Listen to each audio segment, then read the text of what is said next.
Close your eyes for a moment. Imagine a world where there were no emperors, no Caesars, just citizens, and their fragile republic, still breathing. What would history look like? Chapter 1. The moment before the fall. Close your eyes for a moment. Picture a river, narrow, shallow, quiet. It winds through a cold landscape under gray skies. This is the Rubicon. It's not grand or glorious. There's no marble, no legions waiting in formation. Just water, and a choice. Julius Caesar stands there, cloak wrapped tight against the wind. Behind him, loyal soldiers murmur. Ahead, Rome waits, uncertain, vulnerable, proud. It's 49 BCE. This is the moment before everything changes. But what if it didn't? What if Caesar turned back? That single step across the Rubicon, the one that would end the Republic and give birth to empire. What if he never took it? History hinges on choices, and sometimes the future is not written in stone, but suspended in breath. Tonight, we'll imagine a world that never knew an emperor, no Kaiser, no August, just a fragile republic, bruised but alive, searching for stability without surrendering its soul. To understand this moment, we need to return briefly to the years before it. The Roman Republic, though famous, was already cracked. It had grown beyond what its systems could support. Powerful families, the optimates and populares, fought not with swords, but with influence. The Senate was noble, but laws passed, then ignored. Corruption was whispered through the marble corridors of the Curia. The people wanted grain, land, and justice, but they received speeches and spectacle. Rome had expanded far beyond the Seven Hills. Provinces stretched across the Mediterranean, but governing them, that was improvisation, patches on a ship long overdue for repair. Into this chaos stepped men like Sulla, Marius Pompey, Crassus, and finally, Julius Caesar. He was brilliant, yes, ambitious, certainly, but more than anything, he was a mirror. He reflected the Republic's exhaustion, its yearning for order, its weakness disguised as tradition. When Caesar conquered Gaul, he didn't just win battles. He built loyalty. His soldiers weren't serving Rome. They were serving him. And when the Senate, fearing his power, ordered him to disband his army and return as a private citizen, Caesar hesitated at the Rubicon. In our history, he crossed. But tonight, we ask, what if he didn't? What if he paused, thought of Rome, and turned back? Not out of fear, but out of vision. Imagine, Caesar returns to the Senate, not as a conqueror, but as a citizen. He delivers Gaul not to himself, but to the Republic. He negotiates, concedes, even the Senate, wary but relieved, grants him honors but no dictatorship. The civil war never comes. Pompey lives. Crassus perhaps never falls in Parthia. Brutus is not forced to kill. And the Republic, it begins to change not through violence, but through reform. This is not a fantasy of peace. It's not naive. Rome was still volatile, its economy fragile, its provinces restless. But without Caesar's crossing, without the bloodshed that followed, perhaps reform finds room to grow.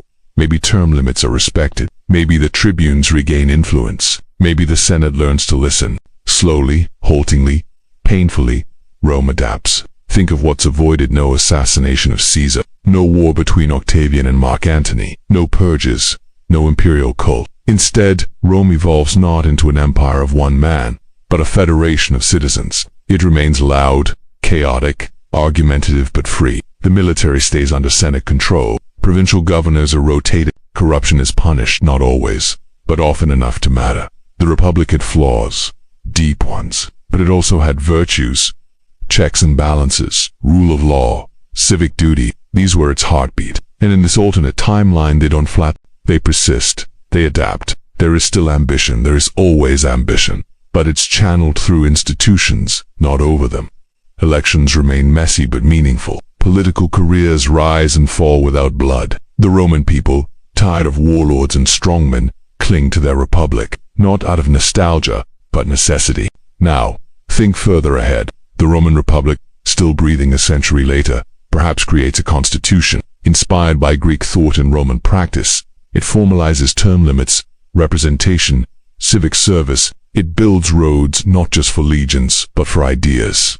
The provinces aren't conquered but invited. Citizenship is expanded, not sold. Latin becomes the language, not of conquest, but of cooperation. And across the Mediterranean, instead of statues of emperors, there are statues of citizens, not perfect men, not untouchable gods, just people flawed, ordinary, trying. Rome, in this world, does not shine like an empire. It glows like a republic, steady, uncertain, resilient. There are still enemies. Carthage still rebuilds. The Parthians still threaten. Pirates still prowl. But Rome responds not with emperors and legions, but with strategy and alliances. Some battles are lost. Some territories slip, but the republic survives because it doesn't centralize everything into one man. It shares power, and in doing so, it spreads resilience. It's important to understand this is not a dream of utopia. Rome still has slaves, still has inequality, still has ambition. But by never crossing the Rubicon, by never letting one man become the state, it avoids something darker, the endless cycle of emperors rising and falling, of good rulers followed by tyrants, of golden ages crushed by paranoia. In this imagined Rome, history breathes differently. Power is not worship, it's managed. Mistakes are made, but they're corrected, not silenced. So we return to the river. Caesar stands there. His boot hovers over the edge. In our world, he stepped forward. But in this one, he sighs, lowers his gaze, and steps back. Not because he's weak, but because he's strong enough to resist the temptation, strong enough to choose the harder path, the one that leads not to glory, but to governance, not to empire, but to end. And as night falls over the quiet banks of the Rubicon, the Republic breathes uncertain, fragile, but alive. Chapter 2. The Republic that refused to die. The year is still 49 BCE, but history has shifted. Julius Caesar has returned to Rome not as a conqueror, but as a citizen. There are no parades, no legions marching into the city, only quiet murmurs in the Forum and cautious glances in the Curia. The Senate, relieved but suspicious, welcomes him with measured words. Behind closed doors, they argue, they scheme, they compromise. There are no cheers from the masses, no coins bearing his face. He has power, yes, but it is now diffused, filtered through the ancient structures of the Republic. It is harder to use, it is harder to abuse, and yet, the Republic is not saved by a single act. One man's restraint does not heal centuries of imbalance. The Rome that emerges from this turning point is still wounded. The social order is strained. The divide between patrician and plebeian remains sharp. The provinces still feel exploited. But something has shifted. Rome is no longer racing toward a crown. It is limping, cautiously, toward something more lasting. The first years after Caesar's return are tense. He is watched constantly. His allies are marginalized, his enemies test him. But instead of reacting with force, he reacts with patience. He gives up some claims, supports moderate reforms, refuses calls to seize more. The people begin to murmur. Some call him weak, others call him wise. The Senate, devoured, finds itself forced to govern again. They cannot simply oppose or support a strongman. They must lead, they must negotiate. Debate returns to Roman politics, not as spectacle but as a necessity. In this timeline, Caesar's restraint becomes a precedent. Others begin to follow. Pompey, still alive, returns from the east with his own ambitions tempered. Crassus, perhaps, is not lost in the desert sands of Parthia but serves as a check on both sides. These three once rivals now form something rare in Roman history. A functioning balance, not unity, but stability, not peace, but continuity. And so, the Republic refuses to die, not because it is strong, but because it is willing to change. Reforms come slowly. Voting assemblies are restructured. Term limits for magistrates are enforced. Wealth is still power, but land reform is reintroduced, this time with more care. The grain dole is preserved but regulated. Rome begins to tax provinces more fairly. Governors are held accountable, at least more often than before. Corruption never disappears, but now it must hide. Now it must justify itself. In the provinces, the effect is subtle but real. Local leaders see that Rome is not just a distant exploiter. Citizenship is extended with purpose, not just reward. Latin spreads not as the tongue of conquerors, but as the language of participation. Roads are built not only for legions, but for merchants, teachers, messengers. Cities grow, trade expands. A middle class begins to form, not yet powerful but present. And in the shadows of Roman rule, ideas move, of law, of duty, of the state as something more than a man with a sword. In this world, there are no emperors to deify, no palaces carved from the taxes of Provenance. There is no Augustus to claim the mantle of Rome itself. The Republic remains a messy thing, bloated, argumentative, slow to act, but it is alive. It learns to absorb new cultures, not by crushing them, but by allowing them to become Roman on their own terms. Greek art is preserved, Egyptian religion is studied, not mocked. Gauls are invited into the Senate, not many, but enough to start a change. Military reform is crucial. The legions are no longer personal property. They are assigned, rotated, disbanded when wars end. Loyalty is transferred not to a general, but to Rome itself. Training becomes standardized. The oath of service is rewritten, not to a man but to the Republic. Discipline is strict. Glory is still offered, but it is earned by collective effort, not personal ambition. There are still battles, still campaigns, still loss, but each war must now pass through real debate. The Senate, while imperfect, becomes a check on expansion. The Republic grows, but cautiously. It no longer devours simply because it can. The people, too, begin to feel something new. Agency, small but present.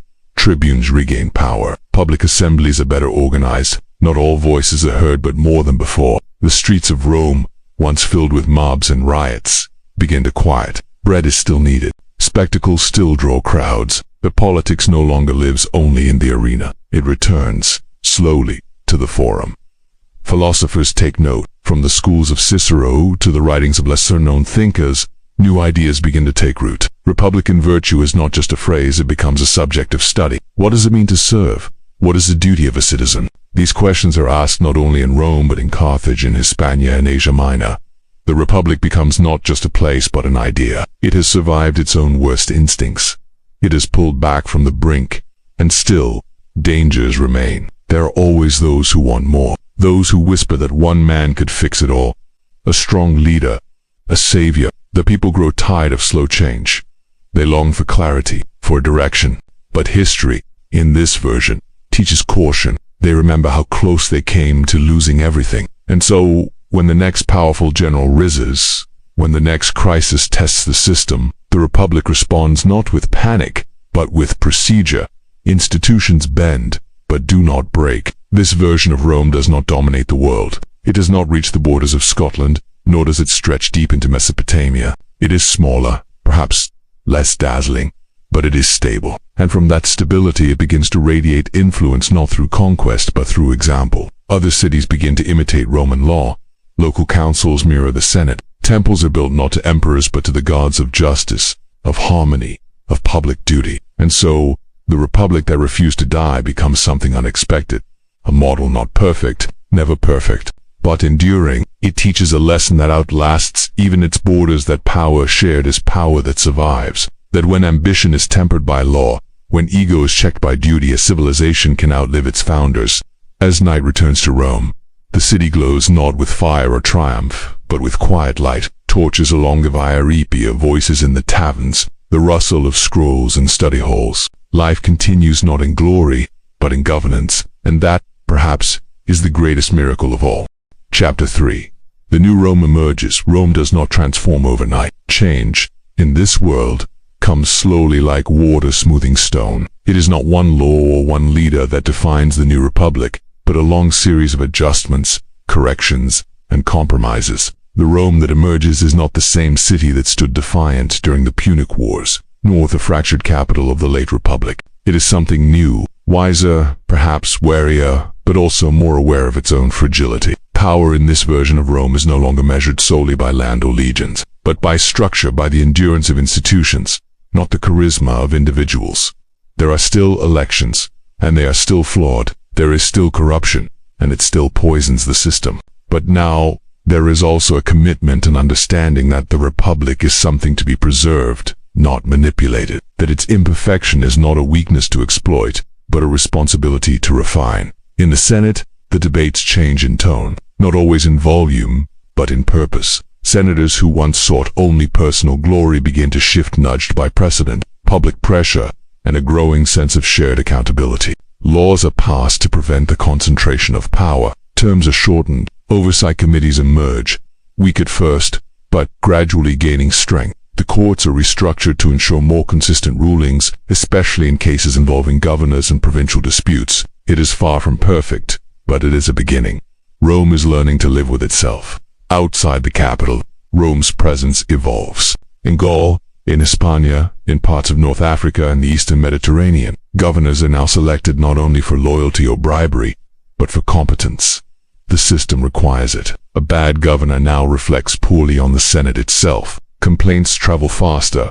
Witnesses are heard. Punishment is not guaranteed, but it is possible, and that possibility alone changes behavior. Local elites are no longer passive subjects. They are engaged. They have incentives to participate, to remind us not through fear, but through alignment. A city that mirrors Roman customs can gain recognition. A region that provides stability is rewarded with expanded rights. The idea of becoming Roman becomes less about surrender and more about connection. Culture begins to shift. With no emperors to worship, temples remain dedicated to the old gods, but new philosophies take hold. Stoicism grows in popularity, especially among the political class. The idea of self-restraint, of duty over desire, resonates in a republic constantly walking the edge between order and collapse. In schools, young men no longer study just rhetoric to win power, but also ethics to understand it. Philosophers are consulted not only in private, but in public affairs. A new kind of Roman ideal is forming, not the warrior,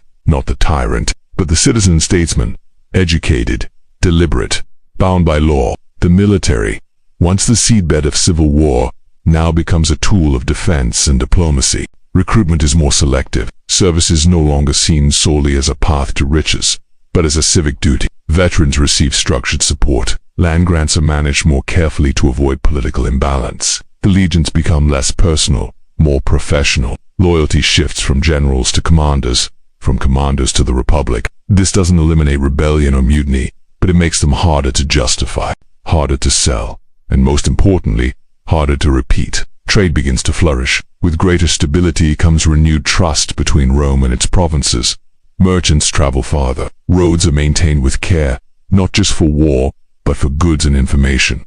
Ports are expanded. Tariffs are debated, openly adjusted through public record. A middle class emerges not just in Rome, but in Carthage, Massilia, Antioch, Alexandria. These citizens are not always wealthy, but they are invested. They see Rome not as a distant master, but as a shared system, a framework that, however flawed, offers protection, opportunity, and a place in the larger story. And through all of this, art begins to shift. Without emperors to glorify, sculptors turn to the everyday. Busts of teachers, of civic builders, of reformers. Public spaces are no longer dominated by marble tributes to military conquest, but by inscriptions of laws, of public works, of shared victories. Murals tell stories not of domination, but of progress. A bridge completed, a harbor restored. Rome is not erasing its past, but it is redefining its pride. There are setbacks, of course. Always a populist tribune rises, promising too much. A general in the east grows too bold. The Senate hesitates. A famine stirs unrest. But the difference now is not in the crisis itself, but in the response. The mechanisms of the republic, slow and perfect, sometimes infuriating, are in place, and they work. Not always well, but well enough. Emergency powers are granted, then rescinded. Scandals break, are debated, then punished. The press of history moves on. This new Rome is not built on dominance, but on dialogue, not on expansion, but on integration. It still has borders, still has enemies, but its greatest strength is internal, a cultural resilience, rooted in civic identity. The idea that to be Roman is not just to be born in Italy, or to serve in war, but to participate, to vote, to serve, to argue, to belong. And so, the world begins to watch. Kings and chieftains send ambassadors, not just to make treaties, but to learn. Some scoff, others imitate. A few begin to experiment with councils, with assemblies, with partial representation. The republic becomes not just a government, but an influence, a way of thinking about power that spreads across time and borders. Rome itself remains flawed, human, and sometimes hypocritical. But in this version of history, it proves something rare, that endurance does not always come from conquest, that greatness can arise not through domination, but through discipline, and that a city, if it listens long enough to its better instincts, can outlive even the temptations of empire. As the sun rises over the Forum, stone columns bathed in gold, there is no single ruler greeting the day, no imperial edict carved into the walls, just voices, dozens of them, speaking, arguing, questioning, and in that noise, in that fragile, imperfect chorus, the new Rome emerges.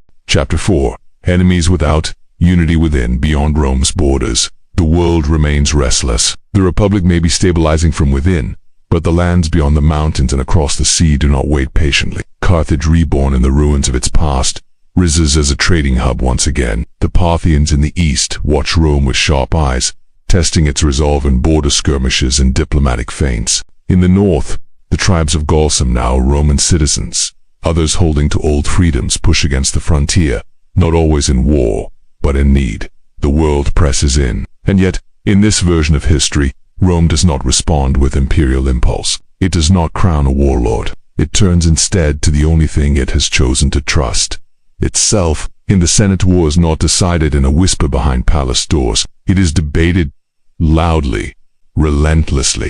Generals must present their cases not with grandeur, but with data, resources, strategy, consequences. Victory is no longer assumed, it must be justified.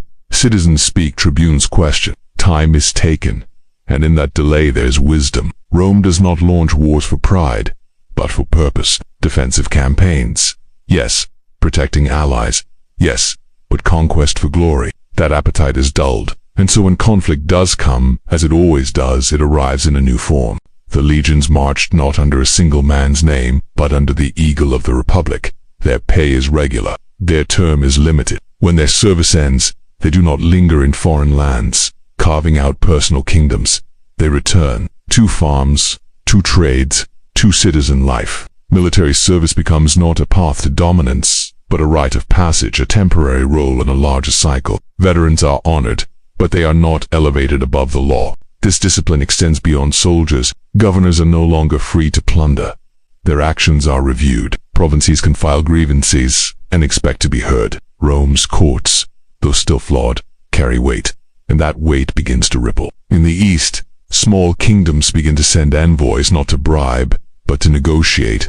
In the west, Gallic tribes enter into more formal alliances. They offer troops, resources, influence, not out of fear, but calculation. Rome has become predictable, and in the ancient world, predictability is power. The result is a strange kind of stability, not peace, not truly. There are still battles, borders still shift, but the Republic, by refusing to stretch beyond its reach, becomes harder to collapse. There are no overextended supply lines in the deserts of Arabia, no costly adventures deep into Germania. Instead, Rome invests in what it already holds. Roads are fortified, watchtowers maintained, ports expanded. The navy, long neglected, is modernized, not to project dominance, but to secure trade routes. Piracy diminishes, commerce increases, and with commerce comes something unexpected. Understanding. In the marketplaces of Corinth, of Alexandria, of Massilia, cultures meet, ideas blend. A merchant from Carthage learns Latin, a Roman learns Greek. A traveler from Anatolia discusses laws from his homeland with a clerk in Astia. Not all interactions are harmonious. There is tension, misunderstanding, even conflict. But there is also curiosity.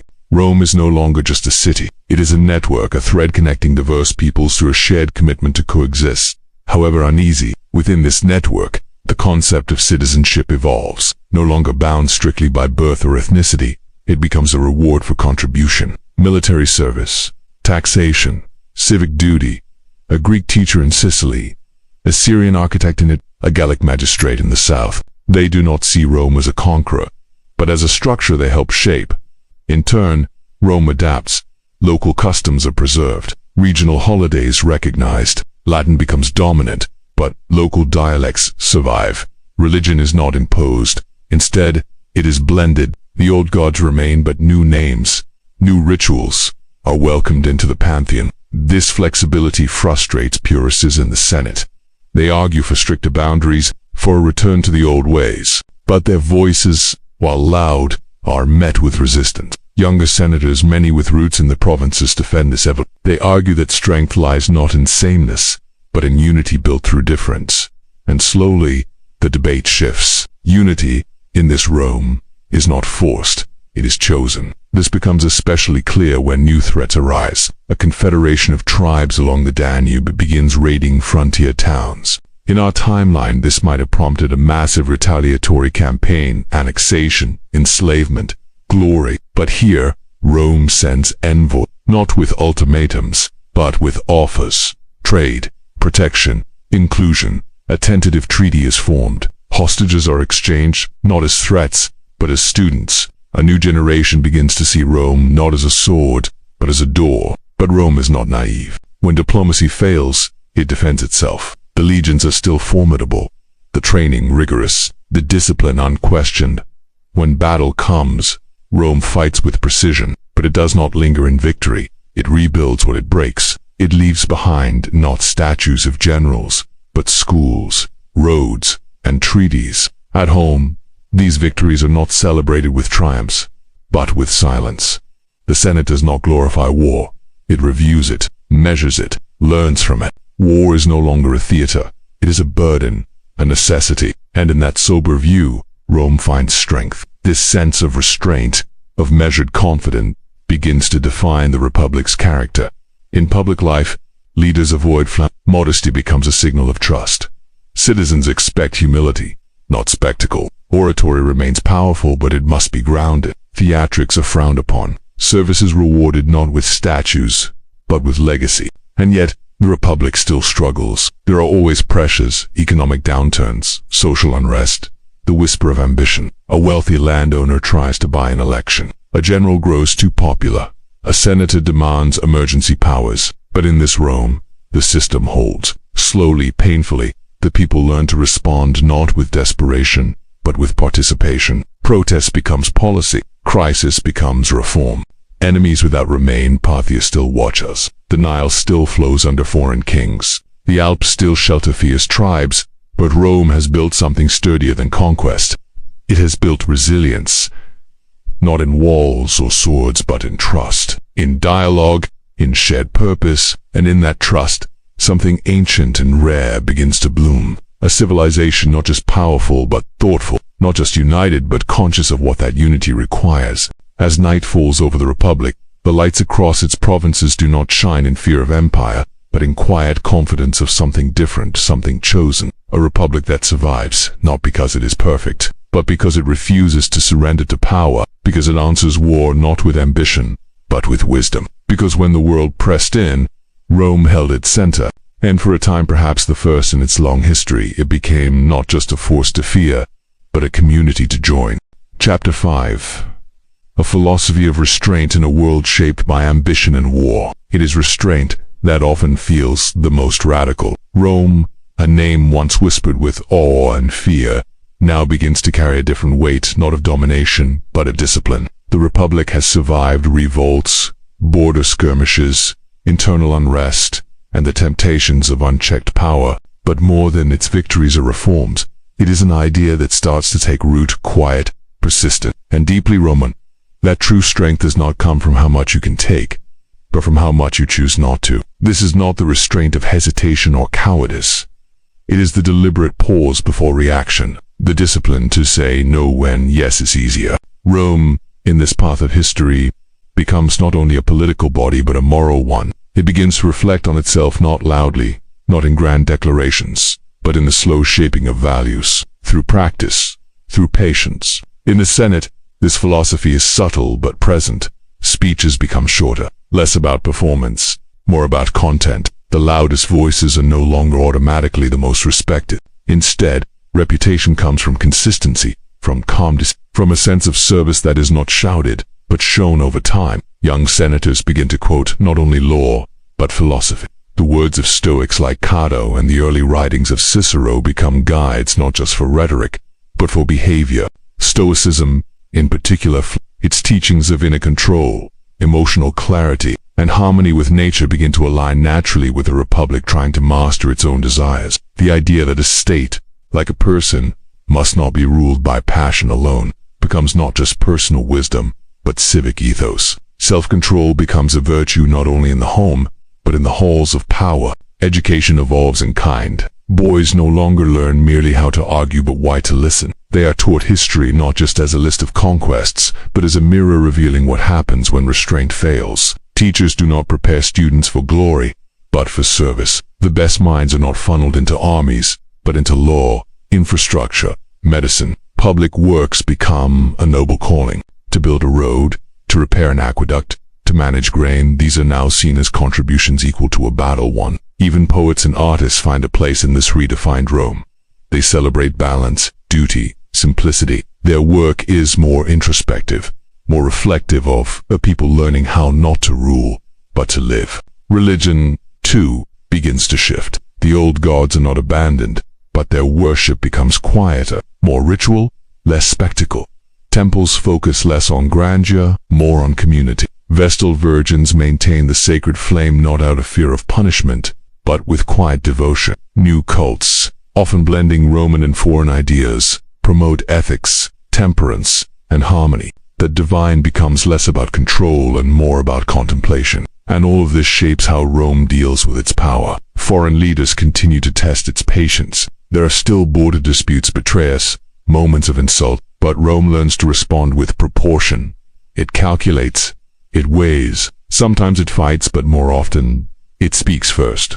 It sends negotiators instead of legions. It offers trade instead of tribute. It proposes mutual protection instead of subjugation. And because this is consistent, other states begin to trust it, not love it, but trust it. And that trust builds relationships stronger than walls or swords. Within Rome, this philosophy of restraint has consequences both subtle and profound. Citizens begin to participate more steadily. They are no longer swayed as easily by firebrand demagogues promising fast change.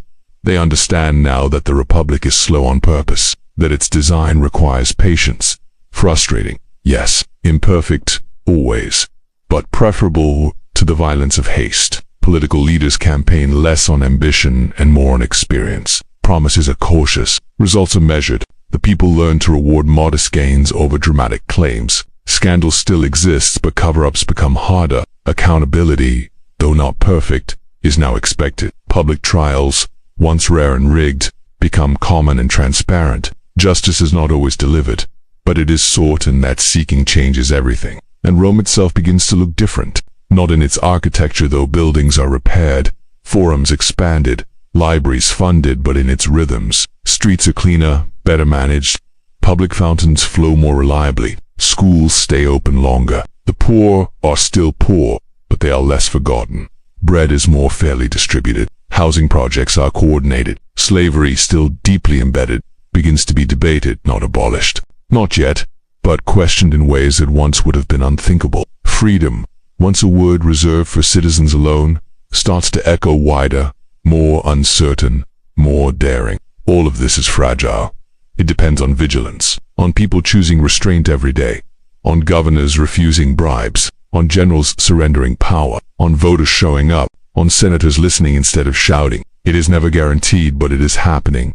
Slowly, quietly, like spring beneath the frost. And through this, the Republic becomes not only something its citizens live under, but something they believe in. Not as a symbol, not as a flag, but as a living idea. That power is a responsibility. That freedom must be maintained with discipline. That greatness is not built in a day, nor does it roar. It endures. It breathes. It waits. As night falls over the city, a lone figure walks the forum. The stones beneath his feet are worn smooth by centuries of movement. Above him, stars blink through a soft Roman sky. He stops not before a statue, not before a monument, but beside a simple inscription carved on a public bench. It reads, "For the people, by the people, because of the people." He smiles, not because all is well, but because for once, the city is not dreaming of empty. It is choosing something harder, something quieter, something better.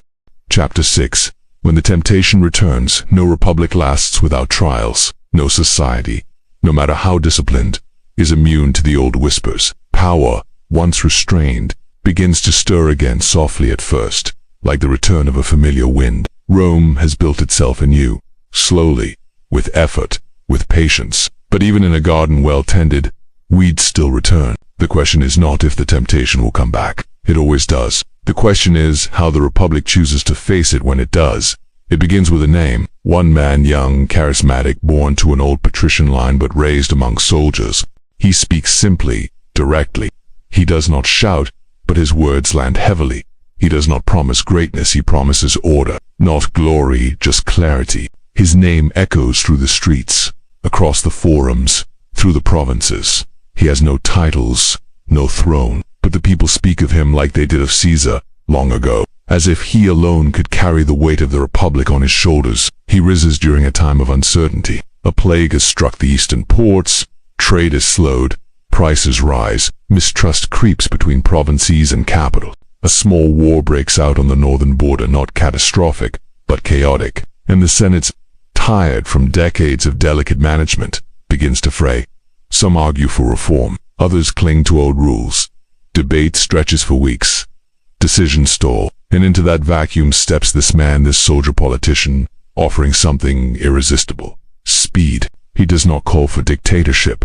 He calls for efficiency. He does not speak of tearing down the Senate, he speaks of supporting it from outside. He offers to streamline military response, to coordinate provincial aid, to oversee emergency grain shipments. He asks not for power, but for permission, temporary, specific, necessary. And at first, it works. The border stabilizes. Grain moves again. The plague is isolated. His approval grows. People thank him in the streets. Temples offer prayers in his name. Unofficially, murals appear not commissioned, but spontaneous. A generation raised on peace begins to forget how peace was built. They do not see the strain under the surface, the legal shortcuts, the procedural silences, the precedents quietly broken. The Senate splits. Some, old enough to remember the last time power flirted with permanence, grow anxious. They speak of laws, of limits, of memory, but their voices are drowned out. Why complain when things are working? The crowds ask, why cling to slowness when speed has saved us? And then comes the moment, a bill small in language, large in consequence. It would allow this man, now being called the shield of the Republic, to oversee all provincial appointments for a single year. To prevent instability, he says. Just 1 year, just until things calm down. The Senate debates, and the people wait. Some senators call it what it is, a step too far. Others call it practical, but the vote passes narrowly. The Republic holds technically, but something has shifted. In private, the shield begins to change. He consults fewer advisors, makes faster decisions, appears more frequently in uniform than in toga. His speeches grow shorter, colder. He begins to refer to himself in the third person. The shield does not act in haste. He says, the shield serves the Senate, but his eyes no longer seek their approval, only their silence. Opposition begins to form, not in riot, not in violence, but in whispers. Philosophers write carefully worded essays. Tribune candidates begin using coded language, returning to shared governance, reinvigorating civic equality. Nothing explicit, but the people begin to listen. And then an unexpected thing. A general in the western provinces refuses an order. He cites legal irregularities, says the new appointments lack proper Senate confirmation. The shield calls it rebellion, but the general does not march on Rome. He writes letters, sends and invokes the Republic not to divide it but to save it. This time, the people hesitate. They remember their education, they remember the past, and in that hesitation, the shield feels something unfamiliar, resistance. The Senate calls an emergency session. For the first time in years, attendance is full. The city holds its breath, and one by one they speak, not in anger, but in memory, of how Rome nearly collapsed once before, of how it chose a harder path, of how restraint was never convenient but always necessary. They speak not against the man, but against what he represents. A return, a repetition, then a vote. The emergency powers are revoked. The law is clarified. Oversight is restored. The shield is not arrested. He is thanked, honored, and asked to step down, not as a punishment but as a preservation. And he does. Quietly, without drama, he disappears from public life. No statues are torn down, no names erased. Rome has learned not to destroy those who flirt with power but to outlast them. The Republic breathes again, slower, perhaps, but steady. And now, something new begins. A generation has seen what almost happened. They have learned that vigilance is not paranoia, that laws matter most when they are inconvenient, that no person, however capable, should carry the Republic alone. A new movement grows, not radical, not loud, just patient, determined, focused on building civic memory, archiving every decision, preserving the lessons, teaching not just what to believe, but what to beware, not just how to lead, but when to stop. Rome survives again, not because it is perfect, but because it remembers. And in that remembering, it grows stronger, not taller, not wider, but deeper. Chapter 7. The Republic lives on. In us, the forum is quieter now. The echoes of great speeches have faded into stone. The banners that once fluttered above cheering crowds have long since fallen. And yet, Rome still breathes not in the roar of triumph, but in the steady rhythm of memory. The Republic, fragile and flawed, did not vanish in this version of history. It endured, not through strength alone, but through reflection, through patience, through people choosing, again and again, not to reach for more than they could hold. It would have been easier to surrender, to let one man take the weight of the world on his shoulders, to believe that safety could be traded for speed. But Rome learned slowly, painfully, that no empire, no government, no ideal survives on habit alone. It must be chosen, reaffirmed, remembered, and so it was. The Republic did not become eternal. Nothing in history is, but it lasted longer than anyone expected, not because it was bold, but because it was cautious, not because it conquered, but because it listened, not because it silenced opposition, but because it welcomed it. Its streets remained open, its courts imperfect, but present, its Senate stubborn, slow, and still standing. Over time, borders shifted, provinces gained more voice. The distinction between Roman and Natraman blurred.